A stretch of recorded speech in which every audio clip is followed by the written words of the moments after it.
चलिए, हाँ, नमस्कार विद्यार्थियों। आज की क्लास में आप सभी का हार्दिक स्वागत है। गुड इवनिंग जी। प्रारंभ कर दिया है सभी साथियों का। आज की क्लास में पुनः स्वागत करता हूं। शुरुआत करते हैं साथियों।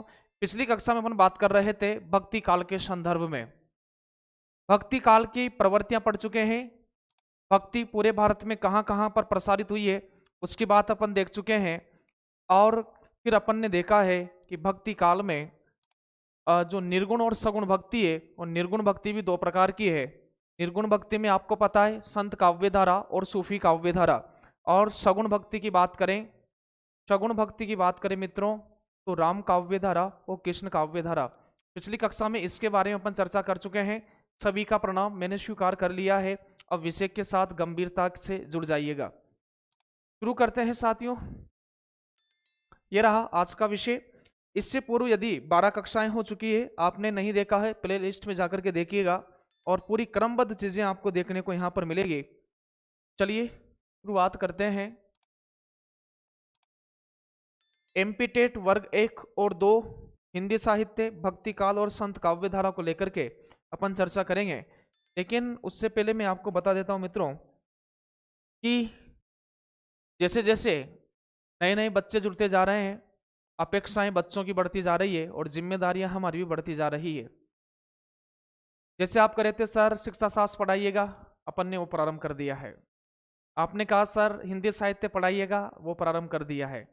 अब बच्चों के मैसेज आ रहे हैं, अब बच्चों के मैसेज आ रहे हैं कि सर हिंदी व्याकरण तो पढ़ाइएगा। अब पटवारी वाले भी बच्चे जुड़ गए हैं, एसआई वाले बच्चे भी जुड़ गए हैं, तो वो कह रहे हैं सर हमें तो हिंदी व्याकरण पढ़ना है। तो उनसे अभी से मैं कहना चाहूंगा बहुत ही जल्दी वह अब ऐसा शेड्यूल जारी करेंगे तो निरंतर उसी समय आपकी नियमित कक्षाएं चलती रहेगी, है ना। तो बिल्कुल आप उसी समय आपको जुड़ना होगा।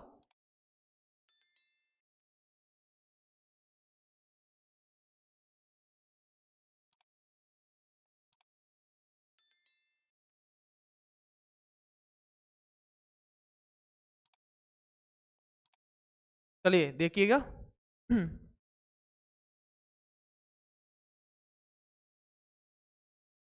आ गया हूं लाइव भाई, आ गया हूं, आ गया हूं। चलिए बात करते हैं भक्ति काल के संदर्भ में। और भक्ति काल के संदर्भ में अपन बात कर रहे हैं और संत काव्य धारा की बात कर रहे हैं। जैसा कि बच्चों आपको पता है कि पिछली कक्षा में अपन बात कर चुके हैं 13वीं क्लास है अपनी यह। और आज का विषय है संत काव्य धारा। भक्ति काल आपको पता है कि निर्गुण और सगुण भक्ति, निर्गुण में सूफी संत काव्य धारा और सूफी काव्य धारा, संत काव्य धारा की प्रवृत्तियां अपन पढ़ चुके हैं। अब आज का विषय रहेगा, प्रारंभ करते हैं संत कवि कि प्रमुख संत कवि कौन कौन हैं। प्रमुख संत कवि आपको ध्यान में रखते जाना है, क्रम वाइज आप देखें तो सबसे पहले अपन बात करें संत काव्य धारा में प्रमुख संत कवि संत नामदेव है। कौन है? संत नामदेव। संत नामदेव जन्म 1272 ईस्वी में हुआ है। शिक्षा शास्त्र की क्लास बच्चों, यह जब संत काव्य धारा एक ही क्लास में आज अपन को पूरी संत काव्य धारा पढ़ना है, फिर एक क्लास आएगी उसमें पूरी सूफी काव्य धारा, फिर अपन बात करेंगे पूरी राम काव्य धारा और पूरी कृष्ण काव्य धारा। इस तरह से अपन 4 भागों में बांट करके एक एक काव्य धारा को पढ़ेंगे। आज अपना विषय है, ध्यान पूर्वक सुनिएगा, क्या है? संत काव्य धारा। संत काव्य धारा के प्रतिनिधि कवि कौन है? कबीर है। संत काव्य धारा की जितनी प्रवृत्तियां विशेषताएं सर्वाधिक जिस कवि में मिलेगी वह उसका प्रतिनिधि कवि हो जाएगा। चलेगा। जब हौसले बुलंद हो तो पहाड़ भी एक, डिलीट कर दिया है लाल साहब ने। चलिए, ऐसे तो आप कमेंट पूरा भर देते हो, कमेंट चल रहे हैं बहुत तीव्र गति से, लेकिन क्लास खत्म होने के बाद भी आपको कमेंट को भर देना है ताकि क्लास देखने आए तो पता चले कि प्रमोद सर के हिंदी साहित्य वाले विद्यार्थी हैं। ऐसा नहीं लगे कि ये हिंदी साहित्य की रूखापन है, इनके विद्यार्थियों में रूखापन है। रूखापन नहीं, वहाँ क्लास देखे या नहीं देखे लेकिन आपकी कमेंट पढ़ के जरूर जाए क्लास के नीचे। कोई व्यक्ति या कोई भी क्लास को देखने आए, क्लास को देखे या नहीं देखे, लेकिन मेरे विद्यार्थियों के जो कमेंट हैं भावों से भरे पूरे, क्योंकि हिंदी हमें क्या सिखाती है, हिंदी संवेदनाओं का विषय है, हिंदी हमें प्रेम सिखाती है। जब प्रकृति से जुड़ता है तो प्रकृति प्रेम हो जाता है, माँ से जुड़ता है तो मातृ प्रेम हो जाता है। चलिएगा, कौन सी काव्य धारा पढ़ रहे हैं बच्चों? संत काव्य धारा। कौन सी काव्य धारा पढ़ रहे हैं? संत काव्य धारा। और संत काव्य धारा में जितने भी कवि हैं, ऐसे ही पूछ लिया जाता है कि संत काव्य धारा का कौन सा कवि नहीं है। तो पहली प्राथमिकता आप कवि याद कीजिएगा। एक बार जैसे 15-17 कवि हैं, उनको याद करने के बाद थोड़ा माइंड में यह रहे कि हाँ ये कवि संत काव्य धारा में स्थापित है। अब उनके बारे में फिर जन्म कहाँ हुआ, कौन सी रचना है, ये सब अपन यहाँ पर देखते हैं। संत नामदेव की बात करें, संत नामदेव का जन्म 1272 ईस्वी में। संत परंपरा के प्रवर्तक नामदेव माने जाते हैं बच्चों। संत परंपरा के प्रवर्तक कौन माने जाते हैं? नामदेव माने जाते हैं। आपका उत्तर कबीर नहीं होना चाहिए। कबीर तो संत काव्यधारा के प्रतिनिधि कवि हैं, लेकिन संत काव्यधारा का जो प्रवर्तन किया है वह नामदेव ने किया है। आचार्य रामचंद्र शुक्ल के अनुसार क्या कह रहे हैं आचार्य शुक्ल? निर्गुण संत परंपरा के निर्दिष्ट का तात्पर्य हो गया दिशा देने वाले।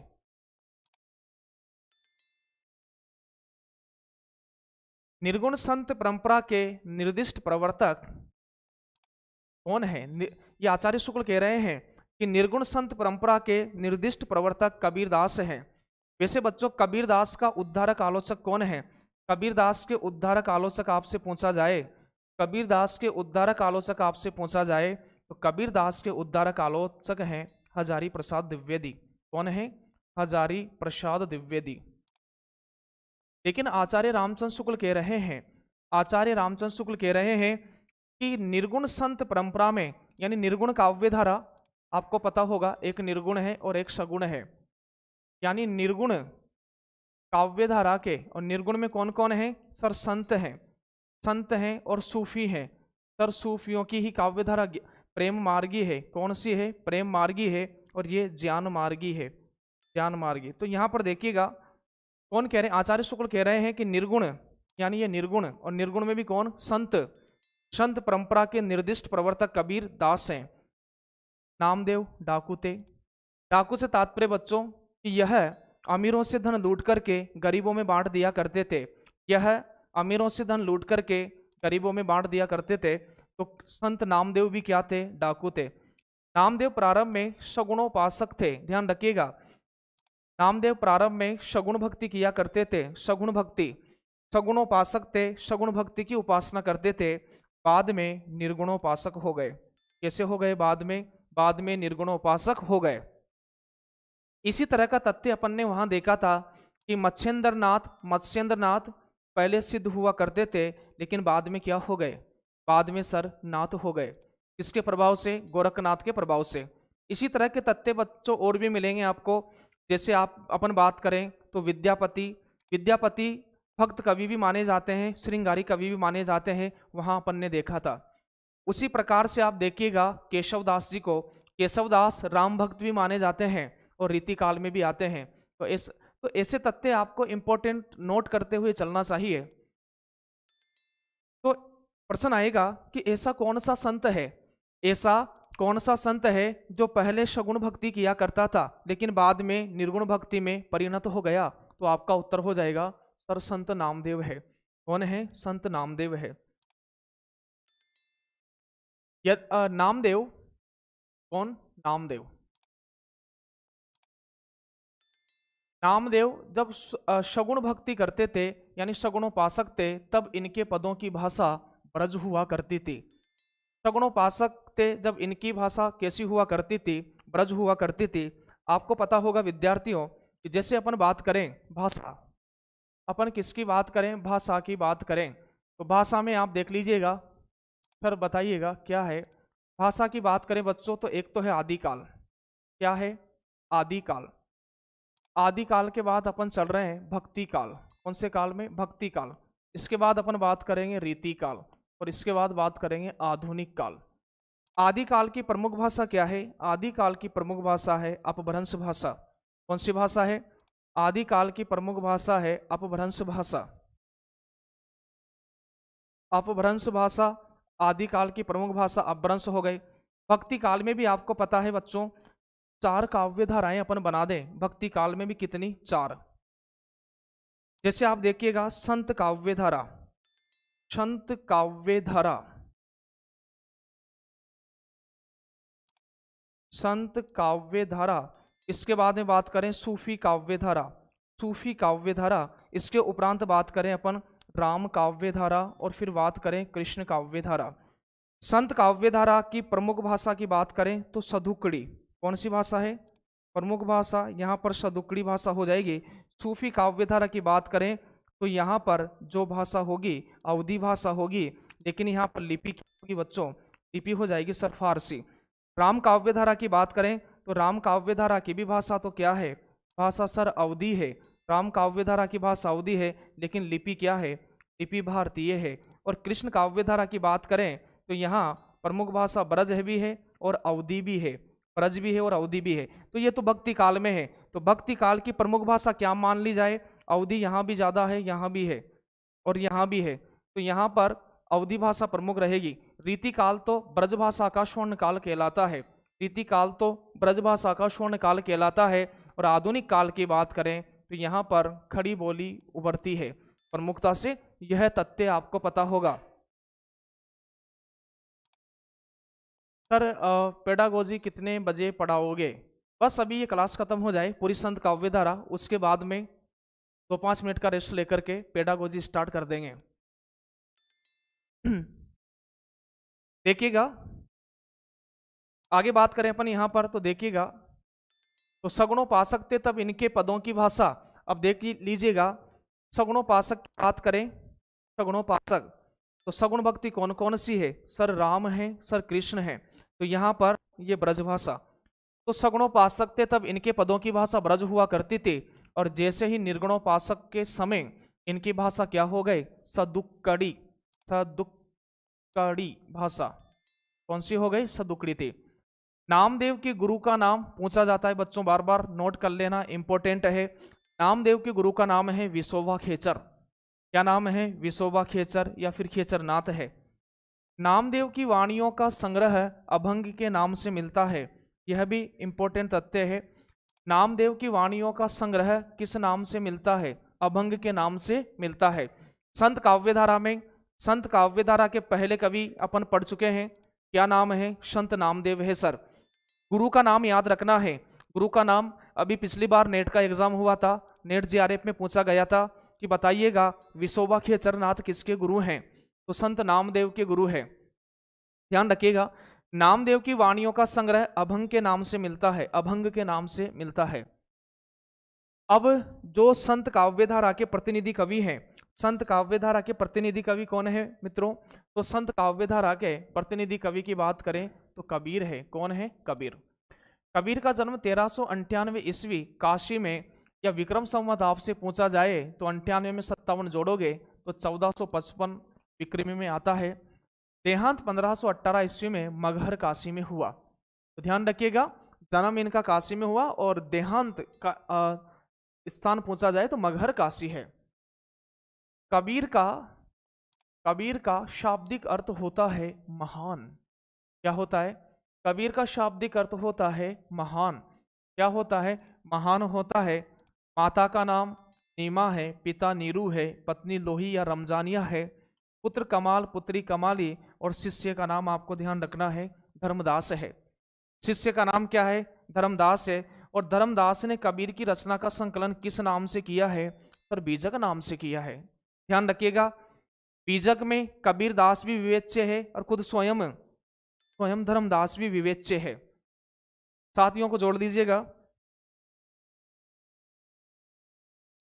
देखिएगा आगे अपन बात करें मित्रों यहां से तो कबीर के शिष्य कौन है? शिष्य धर्मदास है, जिन्होंने बीजक का संपादन किया है। बीजक में विवेच्य है, बीजक में विवेच्य है।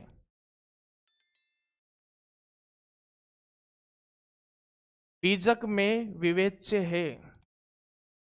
क्या विवेच्य है? किसकी विवेचना हुई है? तो कबीरदास जी की भी हुई है और धर्मदास जी की भी हुई है। आगे बात करें अपन कबीरदास के गुरु, कबीरदास जी के गुरु का नाम क्या है? सर रामानंद है। रामानंद के 12 शिष्यों का वर्णन किस रचना में मिलता है? तो रामानंद के 12 शिष्यों का वर्णन, रामानंद के 12 शिष्यों का वर्णन भक्तमाल में मिलता है। किसमें मिलता है? भक्तमाल। किसने लिखी है? सर नाभादास ने लिखी है। नाभादास। तो बताइएगा नाभादास कौन से भक्त कवि हैं? नाभादास राम भक्त कवि है। किसकी भक्ति करते हैं? राम की भक्ति। तो नाभादास भी राम भक्त कवि है। आगे बात करें अपन यहां से, कबीरदास जी के गुरु रामानंद है, लेकिन शेख तकी को मुस्लिम विचारधारा के अनुसार गुरु माना जाता है। कबीर सिकंदर लोदी के समकालीन थे। किसके समकालीन थे? कबीर सिकंदर लोदी के समकालीन थे। और भक्तमाल के रचयिता, भक्तमाल के रचयिता कौन है? नाभादास है रचयिता। नाभादास कृत भक्तमाल, नाभादास कृत भक्तमाल 1584 ईस्वी की रचना है बच्चों। यह कब की रचना है? 1584 ईस्वी की रचना है।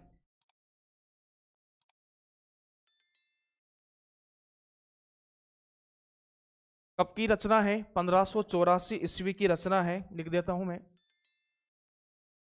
नाभादास ने जो भक्तमाल की रचना की है 1584 ईस्वी के अनुसार रामानंद के 12 शिष्य थे। अब 12 शिष्यों में आप ध्यान रखिएगा कौन कौन है सर? अनंतानंद है, सुखानंद है, कबीरदास है, सुरसुरानंद है, पद्मावती है, नरहरियानंद है, नरहरियानंद। देखिएगा नरहरिया तो अपन क्या करेंगे? या नरहरियानंद। नरहरियानंद है, संत पीपा है। कौन है? संत पीपा है, भावानंद है, रैदास है, धन्ना है, सेन है, सुरसुरी है। फिर इसमें आप ध्यान रखिएगा 2 महिला संत भी है। 2 महिला संत का नाम क्या है? तो 2 महिला संत है, एक तो कौन है? एक तो पद्मावती है और एक कौन है? सुरसुरी है। तो रामानंद के कबीरदास जी के गुरु कौन है? कबीरदास जी के गुरु कौन है? रामानंद है। और रामानंद के 12 शिष्य हैं। इसकी जानकारी भक्तमाल में मिलती है। भक्तमाल की रचना नाभादास ने की है। और 12 शिष्यों में दो दो शिष्याएं हैं, 2 शिष्या है। एक तो पद्मावती है, एक सुरसुरी है। ये भी आपको ध्यान रखना है। अब कबीर की जानकारी के स्रोत कि कबीर को कहां कहां से अपन जान सकते हैं, तो कबीर का वर्णन भक्तमाल में भी मिलता है जो नाभादास ने लिखी है। और नाभादास के भक्तमाल पर प्रियादास ने टीका लिखी है रस प्रबोधिनी नाम से। जैसे अपन यहां पर बात करें नाभादास के भक्तमाल पर इन्होंने सर प्रियादास ने टीका लिखी है। और उस टीका का नाम बच्चों याद रखिएगा क्या है? रस प्रबोधिनी। रस प्रबोधिनी किसकी टीका है? तो आप लिखिएगा यदि कभी पूछे जाए तो प्रियादास ने लिखी है। किस पर लिखी है? किसकी टीका लिखी है? तो भक्तमाल की। कबीर का वर्णन मुकुंद दास की पुस्तक कबीर चरित्र में भी मिलता है। अनंता दास की पुस्तक कबीर साहिब जी की परिचय में भी मिलता है। और कबीर का वर्णन अर्जुन देव जो संकलन करता है गुरु ग्रंथ साहिब के, उससे भी मिलता है। और अबुल फजल के आईने अकबरी में भी किसका वर्णन मिलता है? सर कबीर का वर्णन मिलता है। सर आज साइंस की पेडागोगी क्लास नहीं लगेगी क्या? लगेगी क्लासेस? सभी लगेगी, सभी लगेगी क्लासें। अभी अपना साहित्य चल रहा है, इसके बाद यह विषय पूरा हो जाएगा। यूँ मान के चलिएगा कि लगभग 9:15 या 9:30 तक, और 9:30 के बाद में शिक्षा शास्त्र की क्लास प्रारंभ हो जाएगी। ठीक है जी सर। आगे बात करें अपन यहां पर, तो कबीर पर चर्चित कार्य, कबीर पर चर्चित कार्य यानी कबीरदास पर किन्होंने पुस्तकें लिखी है? कबीर पर चर्चित कार्य,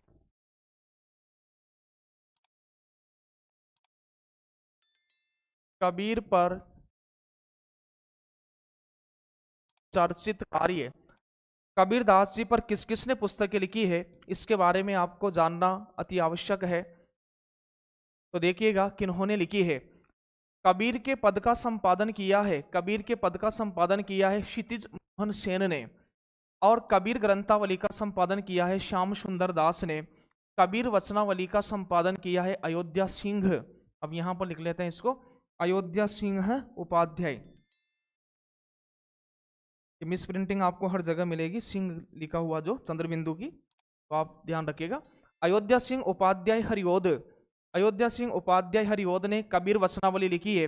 लेकिन यह इंपॉर्टेंट है, यदि आपसे पूछा जाए, क्या पूछा जाए सर, कबीर आलोचना पुस्तक, कबीर आलोचना पुस्तक किसने लिखी है, कबीरदास जी पर आलोचना पुस्तक किसने लिखी है, तो आचार्य हजारी प्रसाद द्विवेदी ने लिखी है जी। रीना बिल कह रहे कबीर ग्रंथावली श्याम सुंदर दास जी। सर आप बहुत अच्छे हैं जी, थैंक यू। कबीर के उद्धारक आलोचक कौन हैं, कबीर के उद्धारक आलोचक, देखो पहले ही मैंने प्रश्न किया था, कबीर के उद्धारक आलोचक कौन हैं, तो उद्धारक आलोचक है मित्रों आचार्य हजारी प्रसाद द्विवेदी। कबीर को नजरअंदाज कौन कर देते हैं, बताइएगा, कबीर को नजरअंदाज कौन कर देते हैं, कबीर को पीछे स्थान कौन देते हैं, तुलसीदास जी से पीछे पीछे स्थान कौन देते हैं, बताइएगा।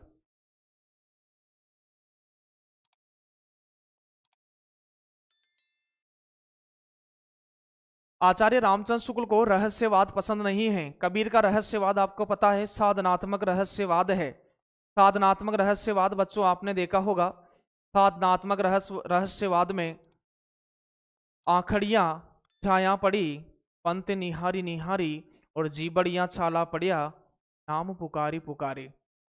कबीर वचनावली है या रचनावली है, वचनावली, कबीर वचनावली, वचनावली, कबीर वचनावली है, वचन, वचनदन अवली, अवली अवली होता है कतार या फिर लड़। तो कबीर वचनावली के संपादक अयोध्या सिंह उपाध्याय हरिओद है। कबीर आलोचना पुस्तक आचार्य हजारी प्रसाद द्विवेदी की है, पीडीएफ आपको टेलीग्राम पर मिल जाएगी। कबीर के उद्धारक आलोचक कौन है, आचार्य हजारी प्रसाद द्विवेदी हैं। कौन है, आचार्य हजारी प्रसाद द्विवेदी है। आगे बात करें, कबीर पुस्तक की बात करें, कबीर पुस्तक किसने लिखी है, तो विजयेंद्र स्नातक ने। फिर कहोगे सर कबीर पुस्तक अभी भी तो आई थी, हाँ, कबीर आलोचना पुस्तक आचार्य हजारी प्रसाद द्विवेदी ने लिखी है, और कबीर पुस्तक पूछा जाए तो विजयेंद्र स्नातक ने। एक रचना ध्यान रखिएगा, कबीर बाज भी, पपीहा भी, कपोत भी, ये पुस्तक का नाम है। कबीर बाज भी है, पपीहा भी है, कपोत यानी कबूतर भी है। यह पुस्तक किसकी है, यह पुस्तक बच्चों डॉक्टर धर्मवीर की है। किसकी है, डॉक्टर धर्मवीर की है। और ये रचनाएं, दो रचनाएं और है, अकथ कहानी प्रेम की, रचना का नाम क्या है, अकथ कहानी प्रेम की, रचना का नाम क्या है बच्चों, एक तो विचार का अनंत और एक अकथ कहानी प्रेम की। ये दोनों ही पुस्तकें किसने लिखी है, तो प्रोफेसर पुरुषोत्तम अग्रवाल की है। और ये सभी रचनाएं, थैंक यू ना जी बच्चों, ये सभी रचनाएं किसकी है, ये सभी रचनाएं किस पर लिखी गई है, कबीरदास जी पर लिखी गई है। किस पर लिखी गई है, कबीरदास जी पर। विचार का अनंत और अकथ कहानी प्रेम की, यह प्रोफेसर पुरुषोत्तम अग्रवाल की रचना है। संत काव्यधारा पूरा ही पढ़ेंगे आज इसमें, इसलिए इसको, नहीं तो समय लिख लिख के पढ़ा था, बहुत ज्यादा समय लग जाता, क्योंकि परीक्षा नजदीक है, इसलिए उसको ध्यान में रख करके चीजों को थोड़ा कम समय में ज्यादा देने का प्रयास किया जा रहा है। कबीर की भाषा पर विचार, कबीर की भाषा कैसी है, इस पर अनेक विचार हैं। तो आप देखिएगा, श्याम सुंदर दास ने कबीर की भाषा को क्या कहा, सर पंचमेल खिचड़ी कहा। क्या कहा, पंचमेल खिचड़ी कहा है। किसने कहा है, श्याम सुंदर दास ने। आचार्य रामचंद्र शुक्ल ने कबीर की भाषा को सदुकड़ी भाषा कहा है। तो पंचमेल खिचड़ी श्याम सुंदर दास ने कहा, और आचार्य शुक्ल क्या कहते हैं, सदुकड़ी भाषा, साधुओं की भाषा, घुमक्कड़ भाषा समझ लीजिएगा, साधुओं की भाषा। आचार्य हजारी प्रसाद द्विवेदी तो कबीर के उद्धारक आलोचक है। आचार्य हजारी प्रसाद द्विवेदी तो, आचार्य हजारी प्रसाद द्विवेदी तो कबीर के उद्धारक आलोचक है। तो कबीर तो कहेंगे, सॉरी, आचार्य हजारी प्रसाद द्विवेदी तो कहेंगे भाषा के तानाशाह है, कविता इनके यहाँ बाई प्रोडक्ट है, बाई प्रोडक्ट है, घलुए का माल है। कौन कहेंगे? आचार्य हजारी प्रसाद द्विवेदी कहेंगे। आचार्य हजारी प्रसाद द्विवेदी ने कबीर को भाषा का डिक्टेटर या भाषा का तानाशाह कहा है। किसने कहा है? आचार्य हजारी प्रसाद द्विवेदी ने। शुक्ल क्या कह रहे हैं? इनकी भाषा को शतुकड़ी भाषा कह रहे हैं। और पंचमेल खिचड़ी कौन कह रहे हैं? श्याम सुंदर दास कह रहे हैं। तीनों ही तथ्य बहुत इंपॉर्टेंट है। आगे देखिएगा बच्चों, कौन कह रहे हैं? इनके यहाँ कविता बाय प्रोडक्ट है। जब भी कुछ कहेंगे कविता बन के ही निकलेगी, जब भी कुछ भी कहेंगे कविता ही बनेगी। यहाँ पर घलुए का माल है, फोकट का माल है। कैसा माल है? फोकट का माल है। जब भी कुछ भी कहेंगे क्या बनेगी? कविता ही बनेगी। घलुए का माल है, फोकट का माल है। कौन कह रहे हैं? आचार्य हजारी प्रसाद द्विवेदी। ये कथन आपको ध्यान रखना है, किसके संदर्भ में कहा जा रहा है? आचार्य हजारी प्रसाद द्विवेदी। तो बीजक का संपादन आपको पता है धर्मदास ने किया था। किसने किया था? बीजक का संपादन धर्मदास ने किया था। और बीजक में बीजक के 3 अंग हैं। बीजक के कितने अंग हैं? 3 अंग हैं।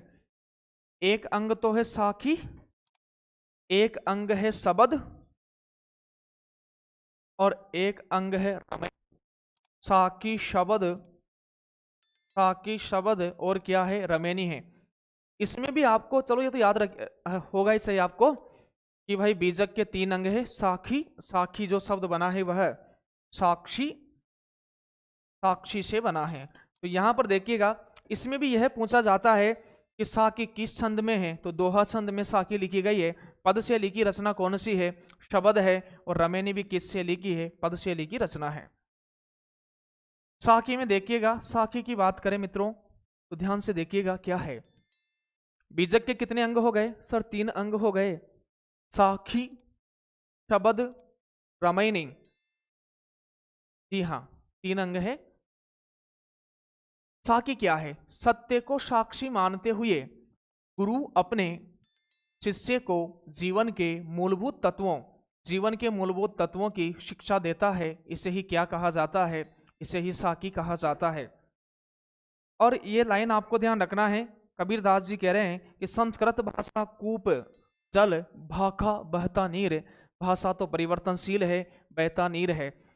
तो भाका बहता नीर यदि पूछ लिया जाए तो आप बताइएगा कि कबीरदास ने कहा है। भाषा को बहता नीर किसने कहा है? और संस्कृत को एक संकुचित अर्थ में बांधने की कोशिश कौन कर रहे हैं? मोहन बिसोरिया जी कह रहे हैं नमस्ते सर जी, वर्ग 1 का एडमिट कार्ड जारी हो गया। मैं अभी मुझे कंफर्म नहीं है, आप मुझे बताइएगा। अंकित राठौर भी कह रहे हैं एडमिट कार्ड जारी हो गए वर्ग 1 के। शुभकामनाएं बच्चों। जितने दिन बचे हैं वह आपके लिए रहेंगे। यदि ये बात सही है तो बिल्कुल एडमिट कार्ड आ गए हैं। शुभकामनाएं। कितने दिन बचे हैं बच्चों? आज कितनी 22 हो गए ना? तो अच्छा, कोशिश करूंगा कि जल्दी ही, अब बचे हुए दिन में आपको क्या करना है, एक छोटा सा वीडियो आपको लिए बना करके लाऊंगा, क्योंकि ये पात्रता परीक्षा है। माइनस मार्किंग हट चुकी है, पढ़ाई कितनी की है कितनी नहीं की है, इस बारे में मैं चर्चा बहुत जल्दी आपसे करूंगा। पहले मैं कंफर्म हो जाऊं, पहले अपनी क्लास को पूरा कर लें। आप उसकी टेंशन मत लो, मैं आपके साथ परीक्षा हॉल में जाने से पहले तक भी आप मेरे से सलाह ले सकते हो किसी भी चीज को लेकर के। तो बच्चों बढ़िया बात है, शुभकामनाएं हैं आपको। यदि प्रवेश पत्र आ गए हैं तो इससे अच्छा एक विद्यार्थी के लिए कुछ भी नहीं हो सकता है। अपन सोचते रहते हैं कि समय मिले समय मिले समय मिले, यदि ये डेट आगे भी बढ़ जाती ना तब भी स्थिति यही होती, पढ़ने वाला पढ़ ही रहा है ना। जागरूक की जय निश्चित है, हार चुके सोने वाले, रहना अनल किरीट भाल पर ओ आशिक होने वाले। तो नहीं पढ़ने वाले के लिए तो 1 साल डेट आगे बढ़ जाए तब भी उसकी स्थिति यही रहेगी। 1 महीना आएगा तब सर टाइम कम है, पढ़ने वाला लगा हुआ है। फिर भी मैं जो भी आपके समस्या है आप मुझे लिख के भेज दीजिएगा, उस विषय पर मैं बात करूंगा वर्ग 1 को लेकर के। और वर्ग 1 को लेकर के जितनी भी चीजें हो पाएगी बचे हुए दिन में मैं आपके लिए बहुत कुछ करने वाला हूं, तो समझ लीजिएगा। बचा हुआ समय वर्ग 1 वालों को समर्पित है कल से, ठीक है जी सर। संस्कृत भाषा कूप जल, कौन कह रहे हैं? कबीरदास ने कहा, भाका बहता नीर। इसीलिए फास्ट रिवीजन करवा रहा हूं। और एक मैराथन तो वर्ग 1 वालों के लिए कंप्लीट हो गई। यूं समझ लो आदिकाल, भक्तिकाल, भक्तिकाल की चारों शाखाएं और रीतिकाल, लगभग 300-400 पर्सन की मैराथन क्लास अभी तो, लेकिन एडमिट कार्ड आ गए हैं, इसका मैं अभी पीडीएफ मिल जाएगी आपको, है ना। तो ऑब्जेक्टिव प्रश्न से मैं आपका रिवीजन करवा दूंगा, बिल्कुल चयन वाले प्रश्न है जो आपको जैसे कि जैसे ही देखिए कबीरदास जी के साहित्य में साधनात्मक, अब आ जाइए विषय के साथ जुड़िएगा, विषय के साथ जुड़िएगा। कबीरदास जी के साहित्य में साधनात्मक रहस्यवाद मिलता है। आखड़ियां झाया पड़ी पंत निहारी निहारी, जीबड़ियां छाला पड़ी नाम पुकारी पुकारी। यह प्रश्न पूछा जा चुका है बच्चों, और यह देकर के पूछा था कि इसमें कौन सा रहस्यवाद है। तो इससे बड़ी साधना क्या हो सकती है। आंखों में झाइयां पड़ गई है, पंत निहारते निहारते और जीबों में छाला पड़ गए हैं, नाम पुकारी पुकारी। तो कबीरदास जी के साहित्य में साधनात्मक रहस्यवाद मिलता है। कौन सा रहस्यवाद। साधनात्मक रहस्यवाद मिलता है। इस पंक्ति में कौन सा रहस्यवाद है। साधनात्मक रहस्यवाद है। चलिए संत नामदेव को पढ़ चुके हैं, कबीरदास जी को पूरा अपन विवेचना कर चुके हैं। ठीक है ठीक है। अब अपन बात करते हैं रैदास। रैदास का मूल निवास नहीं, मूल नाम। रैदास का मूल नाम क्या है। रैदास का मूल नाम क्या है। तो रैदास का मूल नाम संत रविदास है। क्या है। संत रविदास है। जन्म 1398 है। साथियों बच्चों एक बात ध्यान रखिएगा कि इनको जन्म को लेकर के थोड़ा विवादास्पद चीजें हैं। इनका जन्म कितनी पुस्तकों में 1388 या 1389 भी मिलता है। तो फिर आपको क्या करना है, आपको रैदास को कबीर से पहले लगाना है। यदि क्रम लगा लिया जाए तो आपको कबीर से पहले किसको लेना है, रैदास को लेना है। चलिए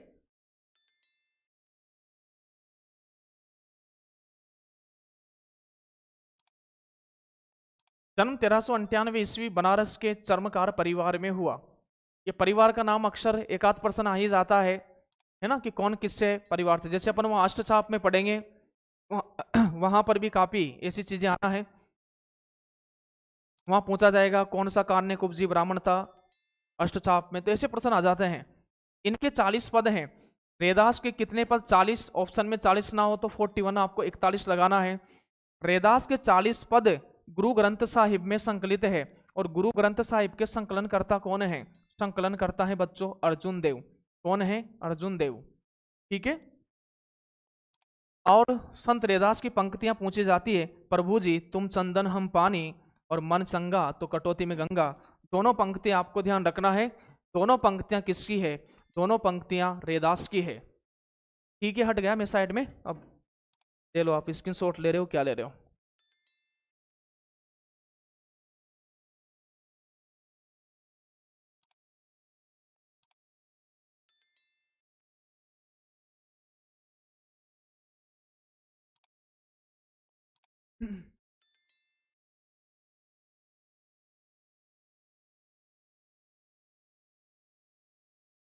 चलिए आगे बात करते हैं।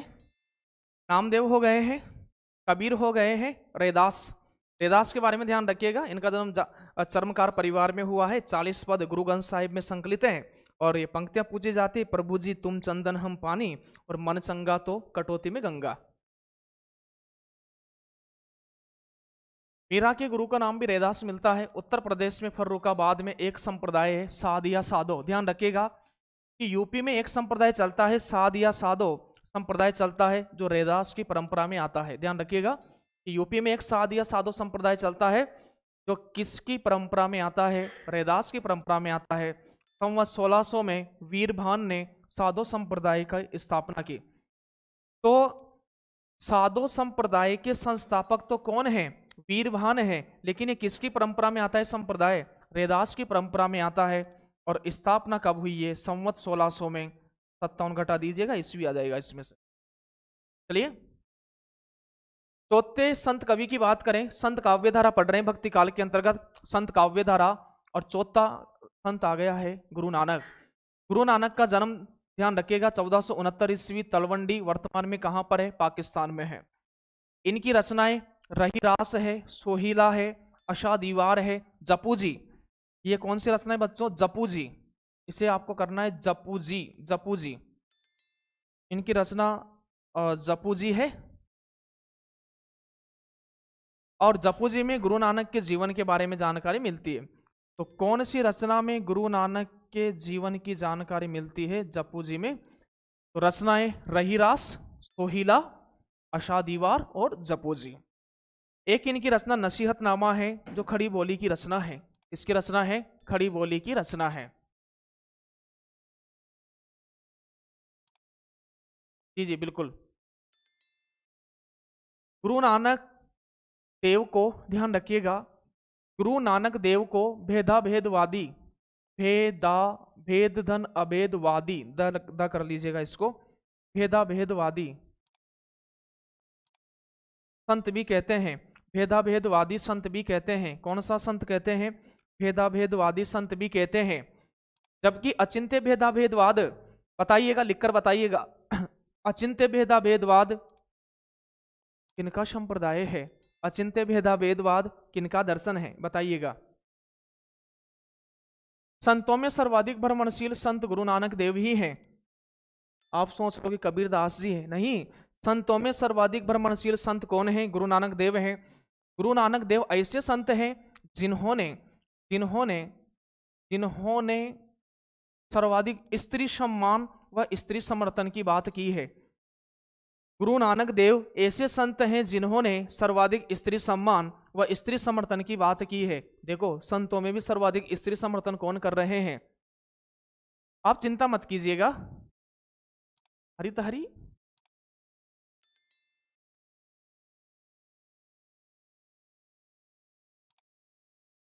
केतरी वंश तो राधा वल्लभ संप्रदाय के हैं। आ गया है, जुगल किशोर जी ने उत्तर दे दिया है। अचिंत्य भेदाभेदवाद चैतन्य महाप्रभु का है भाई। किनका है? चैतन्य महाप्रभु का है। किसका है? चैतन्य महाप्रभु का। अचिंत्य भेदा गौड़ीय, सोनम रघुवंशी जी लिख रही है सर, गौड़ीय संप्रदाय को कि हाँ, गौड़ीय संप्रदाय को कहा जाता है अचिंत्य भेदाभेदवाद। इनका जो दर्शन है चैतन्य महाप्रभु।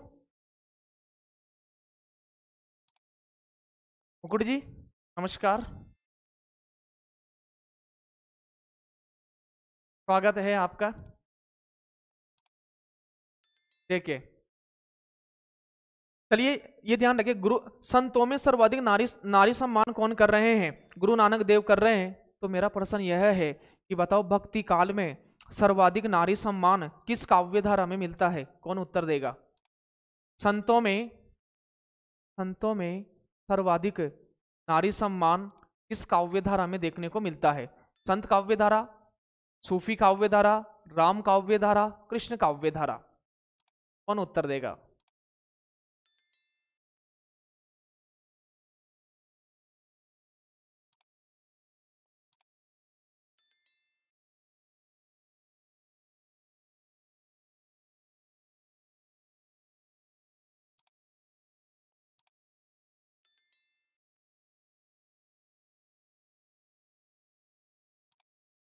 सोनम रघुवंशी का उत्तर आ गया है सूफी। टिंकू जी कह रहे हैं सूफी साहित्य। जी बिल्कुल उत्तर आ गया है। भक्ति काल में सर्वाधिक नारी सम्मान की बात करते हैं। परमार जी कह रहे हैं सूफी साहित्य, सूफी सूफी। जी बिल्कुल उत्तर आ गया है। ध्यान रखिएगा बच्चों, भक्ति काल में सर्वाधिक नारी सम्मान सूफियों के यहाँ मिलता है। वहां तो शीर्षक ही नायिकाओं के नाम पर मिलता है, स्त्रियों के नाम पर ही शीर्षक मिलता है। लेकिन संतों में भी नारी सम्मान की बात सर्वाधिक कौन कर रहे हैं? कौन कर रहे हैं? गुरु नानक देव कर रहे हैं। संतों में गुरु नानक पहले ऐसे संत हैं जिन्होंने विदेशी आक्रमणकारियों के खिलाफ आवाज उठाई है। देखो, संतों में भी गुरु नानक देव ऐसे संत हैं जिन्होंने विदेशी आक्रमणकारियों के खिलाफ आवाज उठाई है। और रचना का नाम क्या है? नसीहतनामा। किस रचना में उठाई है? नसीहतनामा में। तो नामदेव पढ़ चुके हैं, कबीरदास पढ़ चुके हैं, रैदास पढ़ चुके हैं, गुरु नानक देव पढ़ चुके हैं। संत काव्यधारा के पांचवें कवि की बात करें बच्चों तो सुंदरदास है। कौन है? सुंदरदास है। सुंदरदास के बारे में आपने पढ़ ही रखा होगा कि सर्वाधिक पढ़े लिखे कौन थे? साधु दयाल के 52 शिष्यों में सर सुंदरदास थे। कौन थे? सुंदरदास थे। यह श्रृंगार रस के घोर विरोधी थे, हास्य रस का समर्थन करते थे, है ना। ज्ञान समुद्र इनकी पुस्तक अक्सर पूछी जाती है। तो चलिए देखिएगा, सुंदरदास जी का जन्म 1569 ईस्वी दौसा जयपुर के समीप राजस्थान में खंडेलवाल परिवार में हुआ है। इंपॉर्टेंट है, स्टार बना लीजिएगा। इस परिवार में हुआ है, खंडेलवाल परिवार में हुआ है।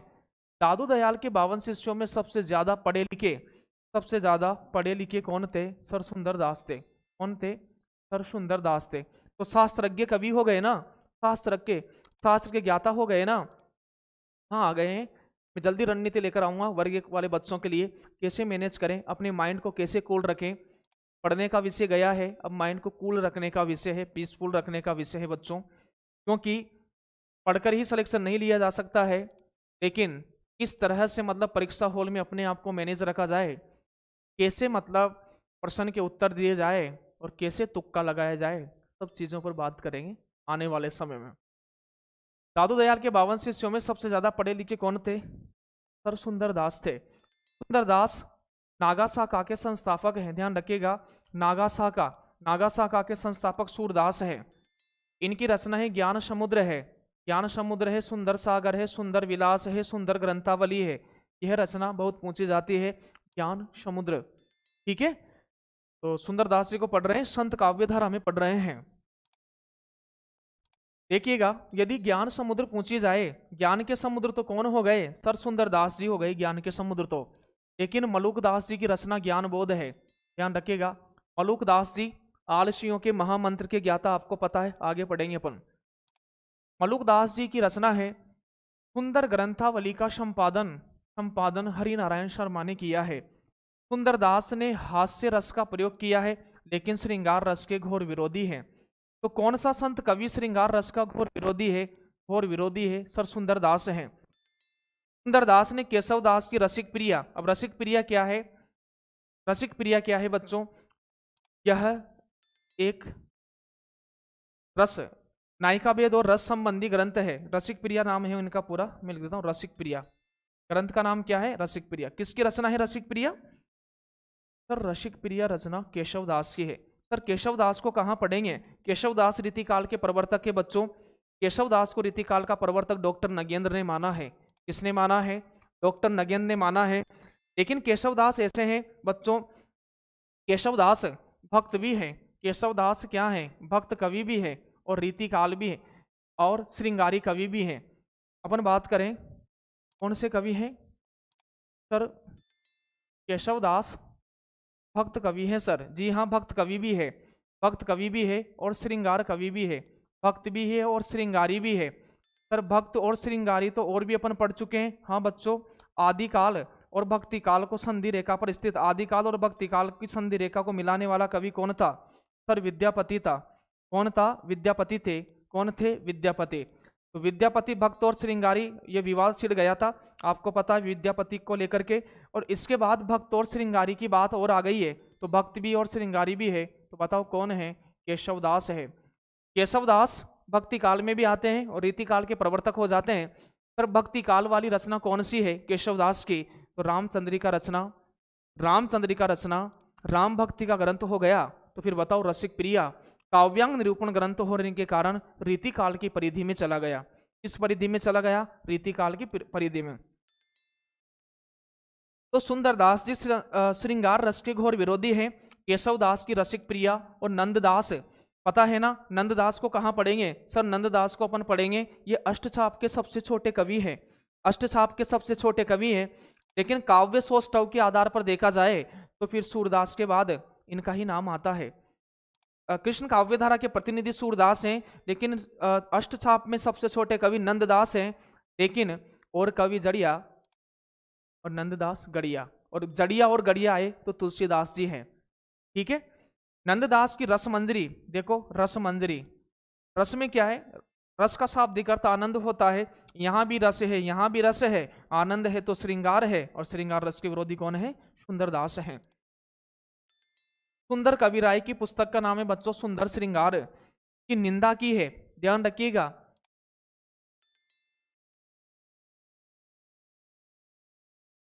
देखिए सर जी वर्ग 2 वालों को पढ़ाइए आप प्लीज। अरे वर्ग 1 वालों के भी वही आदिकाल भक्तिकाल रीतिकाल आपके भी है, आप उसकी चिंता क्यों कर रहे हो? नीट मेंस के लिए आपकी क्लास, एक क्लास हो चुकी है मेरी, हिंदी व्याकरण की क्लास हो चुकी है, जिसमें संधि, उपसर्ग, प्रत्यय और एक उसमें शब्द शुद्धिकरण, चारों ऑब्जेक्टिव करा दिए हैं। 3-4 टॉपिक को लेकर के रीट मेंस के लिए एक क्लास और लेकर के आ रहा हूं, और समय मिला तो शिक्षा शास्त्र की क्लास भी आने वाली है, ठीक है। लेकिन ऑफलाइन क्लास ज्यादा चलती है, इस वजह से मैं पर्याप्त समय आपको नहीं दे पा रहा हूं। चलिए आगे बढ़ते हैं। सुंदरदास के आचार्य रामचंद्र शुक्ल के अनुसार संतों ने न केवल गाने के पद व दोहे लिखे, पर इन्होंने सिद्धहस्त कवियों के समान बहुत से कवित्त व सवैये भी लिखे हैं। ध्यान रखिएगा, हिंदी के दो छंद कौन कौन से हैं? कवित्त और सवैया। कवित्त और सवैया का प्रयोग कौन कर रहे हैं? तो देखिएगा बच्चों, कवित्त और सवैया छंद का प्रयोग, अपन संतों की बात करें तो कवित्त और सवैया छंद का सर्वश्रेष्ठ प्रयोग यदि अपन संतों में बात करें तो संतों में आपको पता चल ही गया कि सर कौन है? सर सुंदरदास है। कौन है बच्चों? सर सुंदरदास है। कवित्त और सवैया छंद की बात करें तो कृष्ण काव्यधारा में पढ़ेंगे तो भक्त निरपेक्ष कवि की बात करें तो वहां पर रसखान ने किया है। किसने किया है? रसखान ने किया है। रसखान लिखते हैं, काग का भाग बड़े हो सकी, हरि हाथ से ले गयो माखन रोटी। तो ध्यान रखिएगा, प्रश्न इस प्रकार से यदि आता है, यदि प्रश्न इस प्रकार से आता है, प्रश्न इस प्रकार, सभी का चिंता मत करो, व्यापम को लेकर तो अपन चल ही रहे हैं, कर्मचारी मंडल भोपाल की जो परीक्षा है वर्ग 1 वर्ग 2 उसको लेकर चल ही रहे हैं। लेकिन देखो हिंदी में क्या पढ़ोगे आप? उत्तरी भारत में हिंदी सभी वही हिंदी है। संधि समास उपसर्ग पढ़ते हो, आप व्याकरण पढ़ते हो, काव्य शास्त्र में रस छंद अलंकार वही आना है, चाहे आप राजस्थान में पढ़ो, मध्य प्रदेश की पढ़ो, चाहे आप उत्तर प्रदेश की पढ़ो, उत्तरी भारत में कहीं भी तो हिंदी तो कहीं भी पढ़ लीजिएगा। लेकिन फिर भी आपकी भावनाओं की कदर की जाएगी, जो भी मतलब उचित रणनीति लगेगी, जो भी अच्छा होगा उसको अपन ध्यान में रखकर बात करेंगे। तो मैं बात कर रहा था, संत काव्यधारा में कवित्त और सवैये किसने लिखे हैं? सुंदरदास ने लिखे हैं। कृष्ण निरपेक्ष कवि हैं रसखान, इन्होंने सगुण भक्ति में सर्वश्रेष्ठ कवि सवैये लिखे हैं। लेकिन रीति काल में सबसे अच्छे कवि सवैये लिखने वाले कौन है? घनानंद है। कौन है? घनानंद है। चलिएगा, सुंदरदास पंडित कवि थे भाई, शास्त्रों के ज्ञानी थे तो शास्त्रज्ञ भी कवि थे। यह अकेले भी रहे हैं, अकेले भी रहे हैं। यह पंडित कवि है, वह शास्त्रज्ञ कवि है। कौन? सुंदरदास। यह दो बार रिपीट हो गए। यह अकेले ऐसे संत हैं जिनकी शिक्षा शास्त्रीय ढंग से हुई है, तभी तो शास्त्रज्ञ कवि हो गए। इनकी शिक्षा शास्त्रीय ढंग से हुई है। अब आ गए हैं राजस्थान के कबीर। कौन आ गए हैं? राजस्थान के कबीर। इन्हें क्या कहा जाता है? सर राजस्थान का कबीर कहा जाता है दादू दयाल को। जन्म 1544 ईस्वी गुजरात के अहमदाबाद में हुआ। देखिएगा, जन्मभूमि तो कहां पर है? जन्मभूमि गुजरात के अहमदाबाद में है। जन्मभूमि गुजरात के अहमदाबाद में है। गुजरात के अहमदाबाद में एक प्रमुख कवि को और अपन गुजरात में नरसिंह मेहता का नाम भी आएगा। किनका नाम आएगा? नरसिंह मेहता का। लेकिन वह अभी नहीं आएगा, इसको अपन आगे देखेंगे, संत काव्यधारा में नहीं आएगा। जन्म 1544 ईस्वी गुजरात के अहमदाबाद में हुआ। इनकी कर्मस्थली राजस्थान रही है, तभी तो इन्हें राजस्थान का कबीर कहा जाता है। गुरु आपको याद रखना है बच्चों, बुड्डन गुरु हैं। किसके गुरु हैं? दादू दयाल के गुरु का नाम बुड्डन मिलता है। और यह किसके समकालीन है? यह अकबर के समकालीन है। किसके समकालीन है? अकबर के समकालीन है। दादू दयाल को इन्हें से तात्पर्य क्या है बच्चों? दादू दयाल को राजस्थान का कबीर भी कहा जाता है। दादू दयाल को राजस्थान का कबीर भी कहा जाता है। आप पढ़ाई पर ध्यान लगाइएगा, ठीक है? आप टेंशन मत लो किसी भी चीज की। वर्ग 2 का एग्जाम भी अभी है समय, उसको भी अपन पूरा कवर कर लेंगे। आपको निराश होने की आवश्यकता नहीं है बिल्कुल भी। यह जाति से दुनिया मुसलमान थे, ध्यान रखिएगा। यह जाति से दुनिया मुसलमान थे। इनके 52 शिष्य थे। देखो इनके शिष्य वैसे 152 थे, 152। इनके शिष्य वैसे 152 थे, लेकिन प्रमुख शिष्यों की बात करें तो 52 शिष्य थे। 1601 ईस्वी या 1602 ईस्वी में नरेना या नारायणा जयपुर में दादू पीठ की स्थापना की है। इंपॉर्टेंट तथ्य है बच्चों। दादू पंथियों की मुख्य पीठ आपसे पूछे तो जयपुर के निकट एक स्थान है, एक जगह है नरेना जी। एक जगह है नरेना या फिर नारायणा, वहां पर दादू पंथियों की मुख्य पीठ है। दादू पीठ या दादू पंथ की स्थापना कहां पर की, और सन पूछे तो 1601 ईस्वी, और 1601 ना आए तो फिर 1602 ईस्वी। 1603 ईस्वी में तो इनका देहांत ही हो गया। दादू दयाल, दादू दयाल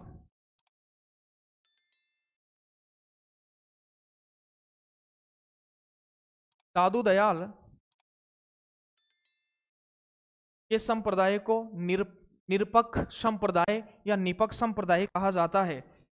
दादू दयाल के संप्रदाय को निरपक्ष या निपक्ष संप्रदाय कहा जाता है, या परब्रह्म संप्रदाय भी कहा जाता है।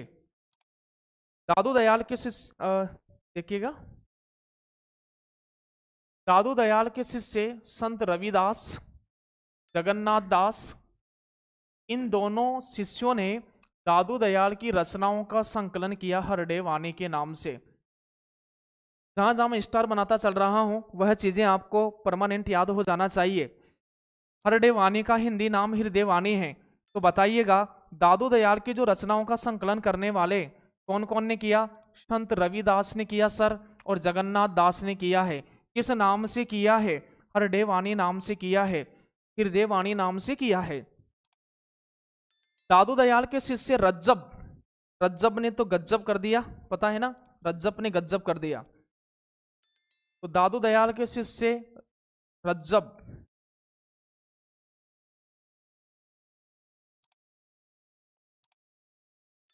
दादू दयाल के शिष्य कौन है विद्यार्थियों? तो रज्जब हैं।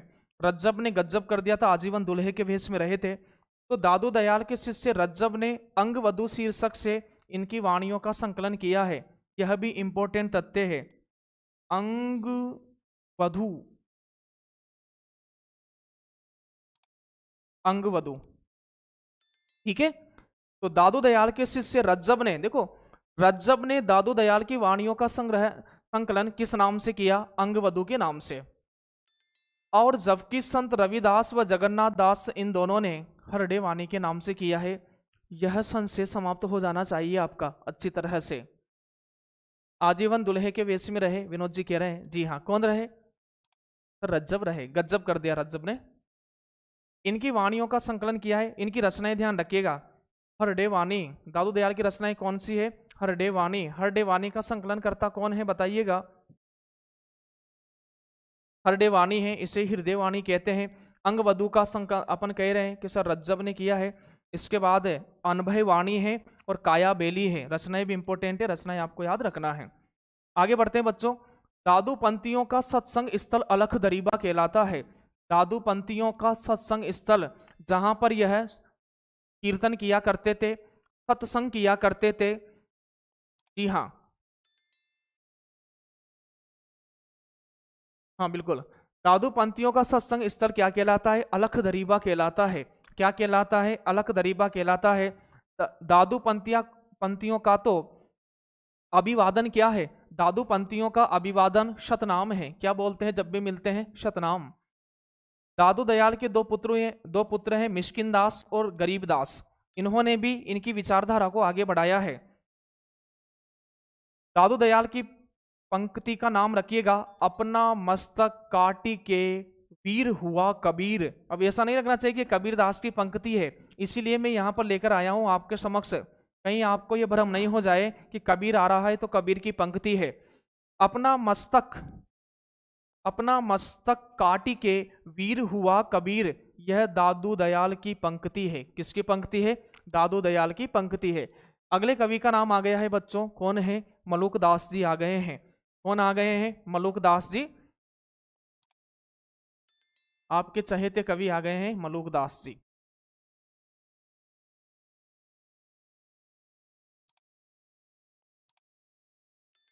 मलुक दास।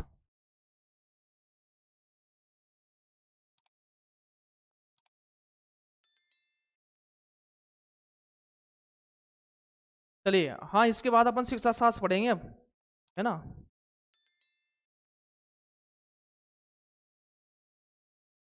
आज बच्चे कहीं शादी वादी में घूमने चले गए क्या? क्यों, कहाँ चले गए? सांबर में है अलग दरीबा। जी हाँ,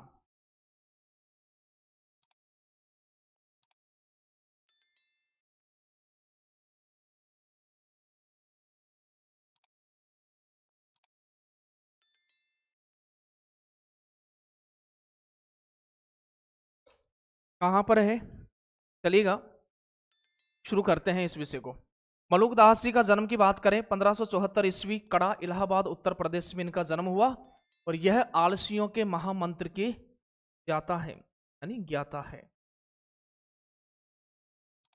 आलसियों के महामंत्र के ज्ञाता कौन है? मलुकदास जी हैं। कौन है बच्चों? मलुकदास जी। क्या लिखा है? अजगर करे न चाकरी, पंछी करे न काम, दास मलुका कह गए सबके दाता राम।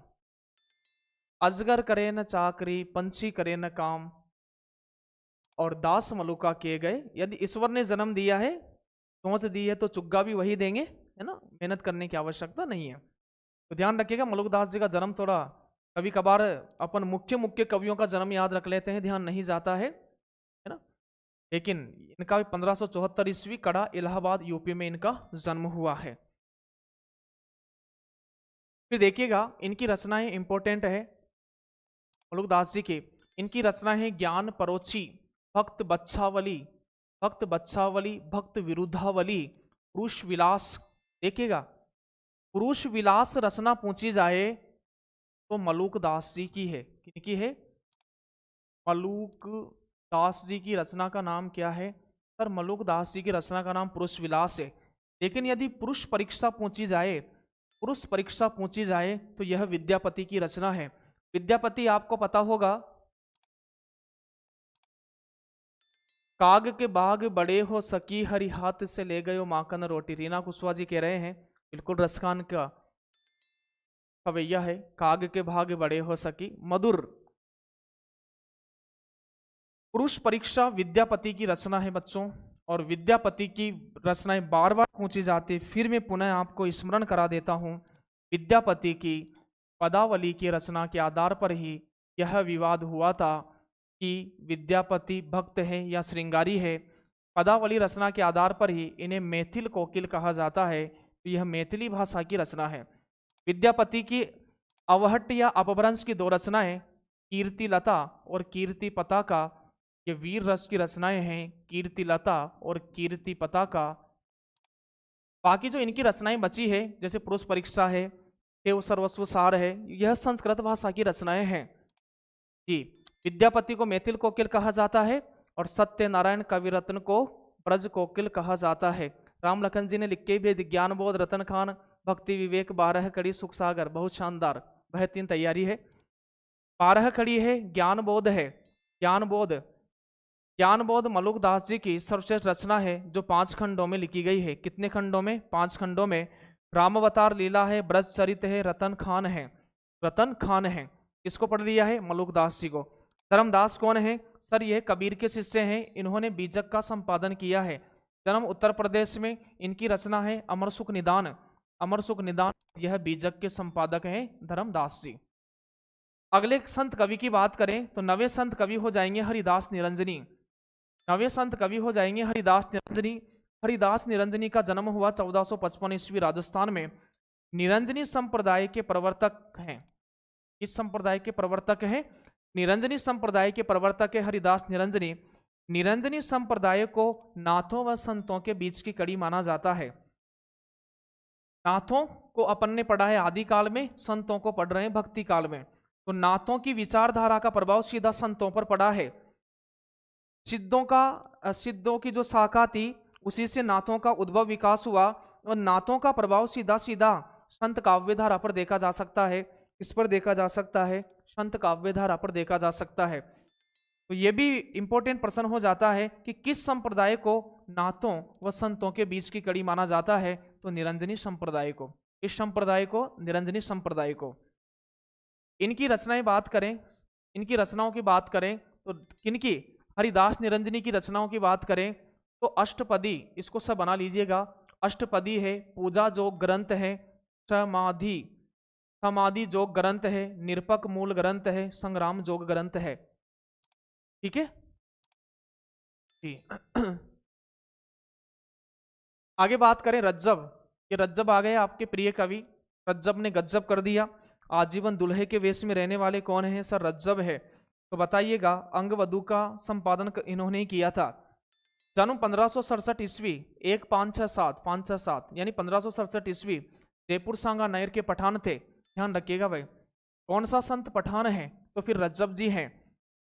सबंगी, इसको ब बना लीजिएगा, तो भी आपको क्या करना है, ब कर लो, इसकी हलंत लगा लो, दो ब हो गए। सबंगी, इसको बोलते हैं सरवंगी और छप्पई, इनकी ये रचनाएं हैं। और रज्जब ने आपको पता है अंगवधु का संपादन किया। अंगवधु दादू दयाल की रचना है। दादू दयाल जी के उपदेश सुनकर विवाह से मना कर देते हैं। मैंने आपको पढ़ाया होगा कि दादू दयाल जी के उपदेश सुनकर विवाह से मना कर देते हैं और आजीवन दुल्हे के वेश में रहते हैं। आजीवन दुल्हे के वेश में रहते हैं। थोड़ा विचार कीजिएगा कि बारात लगने ही वाली है, तोरण मारने ही वाले हैं, और दादू दयाल जी के उपदेश सुन करके शादी से मना कर देते हैं। शादी से मना कर देते हैं। बेचारी दुल्हन पर क्या बीती होगी। थोड़े भाव और विचारों को कल्पनाओं का रूप दीजिएगा, तब तक अपन आगे बढ़ते हैं। तो ऐसे संत जो आजीवन दुल्हे के वेश में रहे, किनके उपदेश सुन करके, क्योंकि रज्जब कहते हैं कि मुझे जो परम ज्ञान है, तो मुझे जो मेरे ज्ञान चक्षु खुले हैं वो इसी दुल्हे के वेश में खुले हैं, और मैं इस वेश को अब त्यागूंगा नहीं। आजीवन में दुल्हे के वेश में ही रहूंगा। हमेशा सजे सजाए रहते थे, घोड़ी पे बैठ करके कहाँ से निकलते थे। यदि जिस दुल्हन का उसके साथ ऐसा हुआ होगा तो सभी उसको चिढ़ाते होंगे, देख रही तेरा दुल्हा जा रहा है दुल्हे के वेश में। बहुत बुरा हुआ होगा सर दुल्हन। चलिए, पुरुष प्रधान है समाज है आजीवन, लेकिन अब नारी अबला नहीं है, सबला है, और स को भी हटा दो आगे से। फिर ध्यान दीजिएगा, दादू दयाल जी के उपदेश सुनकर विवाह से मना कर दिया एवं आजीवन दुल्हे के वेश में कौन रहे? रज्जब रहे। अब दरिया साहब दो हैं, एक तो मारवाड़ वाले दरिया साहब है और एक दरिया साहब बिहार वाले हैं। दो दरिया साहब है, आपको ध्यान रखना है। दरिया साहब अपन किसकी बात कर रहे हैं? संत काव्यधारा में 11वें संत पर आप पहुंचे हैं अपन, बिहार वाले। 1674 ईस्वी में इनका जन्म है। ध्यान रखिएगा, दरिया साहब एक मारवाड़ वाले भी राजस्थान में। इनकी रचना का नाम है दरिया सागर, ज्ञान दीपक। इन्हें कबीर दास का अवतार व दूसरा कबीर भी कहा जाता है। ध्यान रखिएगा, इन्हें कबीर दास का अवतार या दूसरा कबीर कहा जाता है। जबकि मारवाड़ वाले दरिया साहब को दादू दयाल का अवतार और दूसरा दादू दयाल भी कहा जाता है। जबकि दादू दयाल की बात करें जबकि दादू दयाल की बात करें तो दादू दयाल को खुद राजस्थान का कबीर कहा जाता है।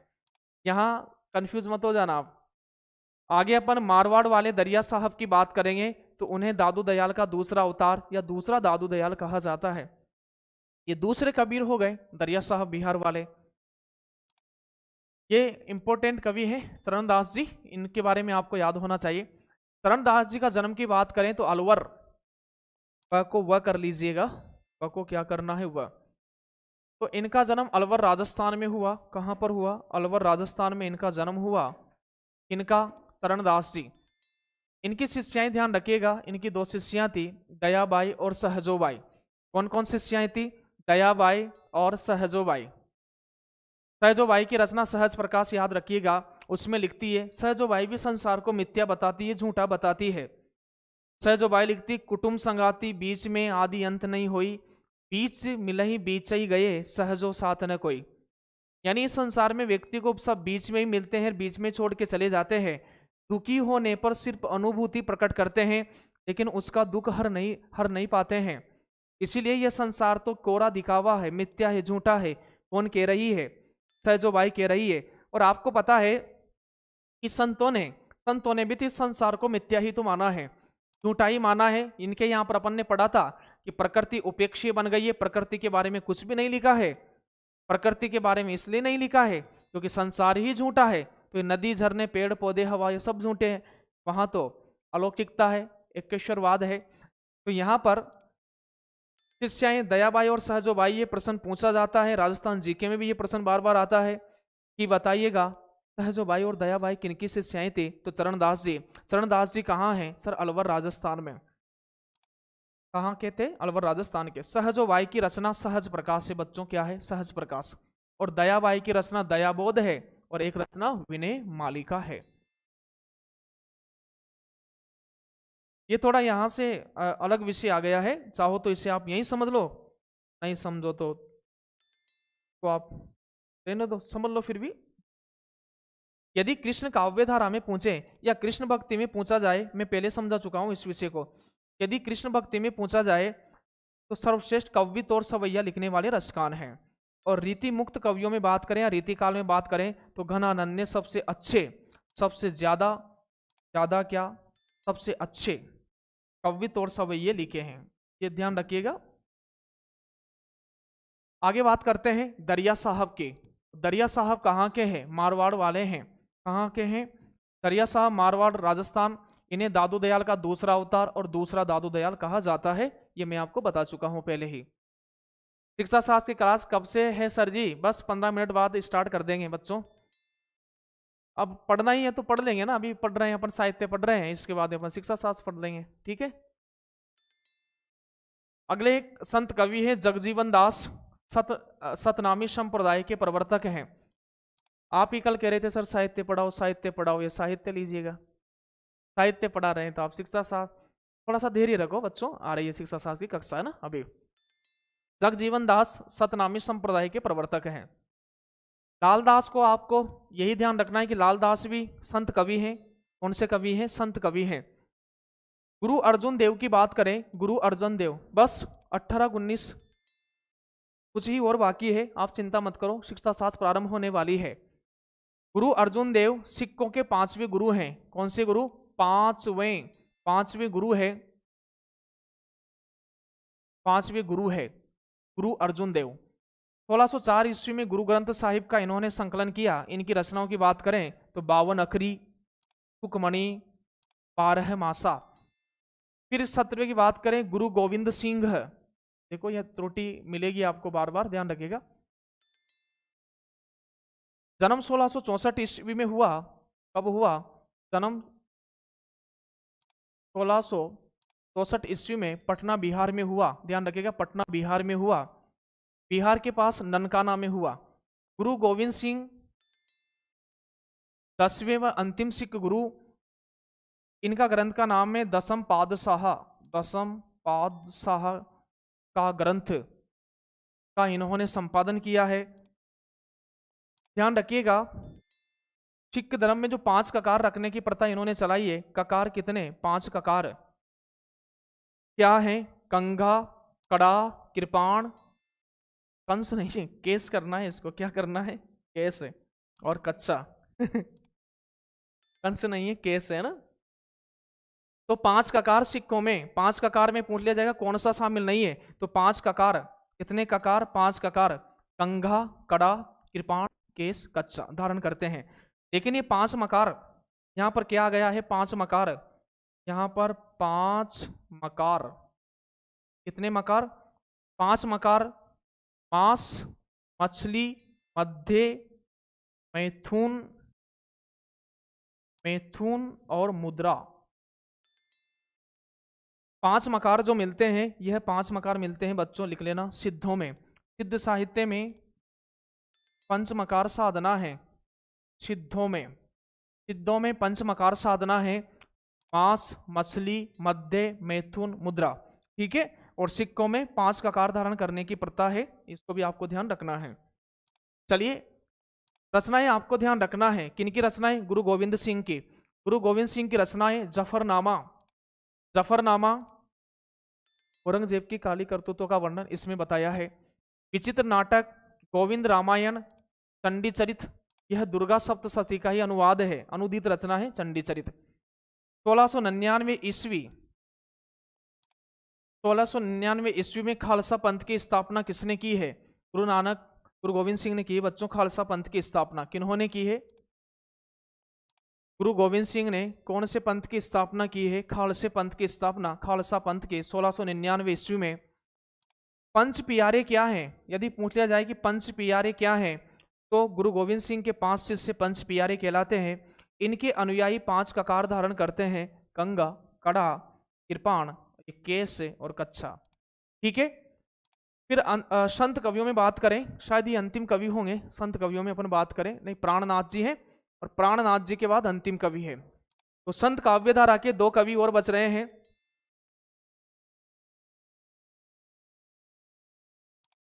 एमपी वाले सर जी व का उच्चारण ब क्यों करते हैं? ये तो क्षेत्रीय भाषा का प्रभाव है, क्षेत्रीय भाषा का प्रभाव है, ऐसे करते हैं, है ना। अक्षर अनन्य 17वीं सदी, और ये रीतिकाल के अंतर्गत आ रहे हैं। जब 17वीं सदी की बात कर रहे हैं तो रीतिकाल के अंतर्गत आ रहे हैं। देखिएगा, इसके बाद इनका जन्म ध्यान रखिएगा, दतिया मध्य प्रदेश में हुआ। रीतिकालीन में ये इनका समय काल क्रमानुसार रीतिकाल में आते हैं। बुंदेलखंड के राजा छत्रसाल के राजगुरु थे कौन? अक्षर अनन्य। रचनाओं की बात करें तो ध्यान योग, विज्ञान योग, ज्ञान योग, अनन्य प्रकाश, सिद्धांत बोध, विवेक दीपिका, विवेक दीपिका इनकी रचनाएं हैं। चलिएगा, आज की क्लास का अंतिम कवि प्राणनाथ जी। प्राणनाथ जी भी 17वीं सदी के हैं और ये भी रीतिकाल में गिने जाते हैं, लेकिन ये संत हैं। कौन है? संत हैं। जन्म गुजरात के जामनगर में हुआ, छत्रसाल के दीक्षा गुरु हैं, कर्मस्थली बुंदेलखंड रही है, और रचना कयामतनामा, ध्यान रखिएगा, कयामतनामा प्राणनाथ जी की रचना है। परनामी संप्रदाय के प्रवर्तक भी कौन है? परनामी या प्रणामी संप्रदाय के प्रवर्तक भी प्राणनाथ जी हैं। तो अच्छा सहयोग रहा, साथ रहा। यदि नए विद्यार्थी जुड़े हैं तो वर्तिका क्लासेज के ऐप को डाउनलोड कर लीजिएगा, और इसमें कोर्स उपलब्ध है। यदि आपको लग रहा है कि व्यवस्थित पढ़ाई बिल्कुल नहीं चल पा रही है, समस्या आ रही है, बार बार रेगुलरिटी भंग हो रही है, तो यहाँ पर बेहतरीन कोर्स तैयार कर दिया गया है और चल रहा है, लाइव क्लास भी चलती है। थैंक यू बच्चों। तो ये अब शिक्षा शास्त्र प्रारंभ होने वाली है ना। 9:20 हो गए लगभग, 5 मिनट का पानी वानी पीते हैं, आ जाइएगा शिक्षा शास्त्र पढ़ने के लिए अभी। ठीक है, धन्यवाद।